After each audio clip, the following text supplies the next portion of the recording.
दोस्तों, आज भी हम ऐसे समाज में जी रहे हैं जो आज भी पुरुष प्रधान है। आज भी जब लड़की का जन्म होता है तो अधिकतर घरों में मायूसी छा जाती है। और मित्रों, यह और कुछ नहीं बल्कि हम मनुष्यों की अज्ञानता है।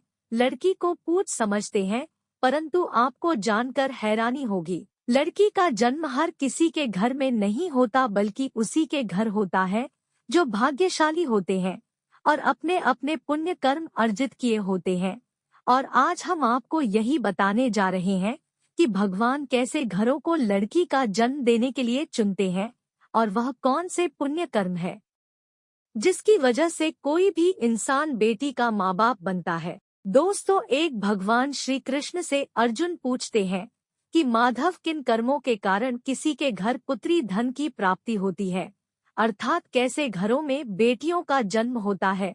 तब श्री कृष्ण अर्जुन से कहते हैं, हे पार्थ, अगर किसी के घर बैठे भाग्य से होते हैं तो बिटिया सौभाग्य से, और जो भी स्त्री या पुरुष अपने पूर्व जन्म में पुण्य कार्य अर्जित किए होते हैं उन्हें ही एक बेटी के माता पिता होने का सौभाग्य प्राप्त होता है। बेटियों को जन्म के लिए उन्हीं घरों को चुना जाता है जो बेटियों का भार सहन कर सके, क्योंकि तीनों लोकों में स्त्री अर्थात बेटियां ही ऐसी होती है जिसका भार हर कोई सहन नहीं कर सकता। वह बेटियां ही होती है जो इस सृष्टि को निरंतर चलाएं, मान होने के लिए अपना सर्वस्व निछावर कर देती है।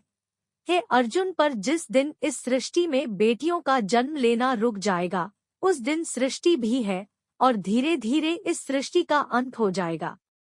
मित्रों, भगवान श्री कृष्ण के इन बातों पर गौर किया जाए तो उनका कहा बिल्कुल सही है, क्योंकि बेटियां अगर नहीं होंगी तो किसी का भी वंश आगे नहीं बढ़ सकता।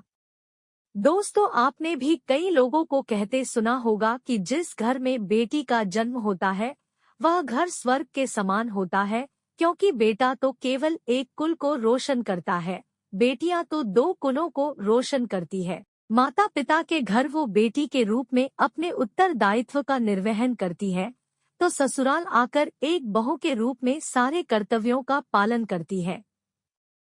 दोस्तों, आजकल आप सुनते ही हो, बेटियां बहू परिवार में किसी के मर जाने पर उसका वर्णन नहीं कर सकते, लेकिन यह बिल्कुल भी सही नहीं है, क्योंकि रामायण में बताया गया है कि प्रभु श्री राम के पिता राजा दशरथ की मृत्यु हो गई तो माता सीता अर्थात राजा दशरथ की बहू ने ही उनका पिंडदान किया था, जिससे उन्हें जन्म मरण के चक्र से मुक्ति मिल गई थी। इतना ही नहीं, हिंदू धर्म शास्त्रों में बताया गया है कि बेटियां भी अपने पिता के नाम का पिंडदान कर सकती हैं। वहीं अगर ससुराल पक्ष में कोई पुरुष नहीं है तो इस स्थिति में बहू भी पिंडदान कर सकती है। इसलिए मित्रों, वह लोग बहुत किस्मत वाले होते हैं जिनकी घर में बेटी जन्म लेती है, वहीं वह परवल किस्मत के होते हैं जिनके घर एक से ज्यादा बेटियां होती हैं। शायद यही कारण है कि बेटियों को लक्ष्मी कहा गया है। दोस्तों, बहुत से लोगों की सोच यही होती है, बेटी है तो बिना समय गंवाए और इस पर पढ़ाई में पैसे लगाए जल्द से जल्द शादी कर दो, लेकिन यह सोच एक बेटी के भविष्य को बर्बाद कर देती है। जरा सोचिए, एक बच्ची के मन में कितने सपने होते हैं, उसे कुछ करना है लेकिन यह सपने सिर्फ सपने ही रह जाते हैं। इसलिए अपनी बेटियों को सपने पूरे करने देना चाहिए, उन्हें जीवन में हर वह खुशी दे जो उन्हें मिलनी चाहिए।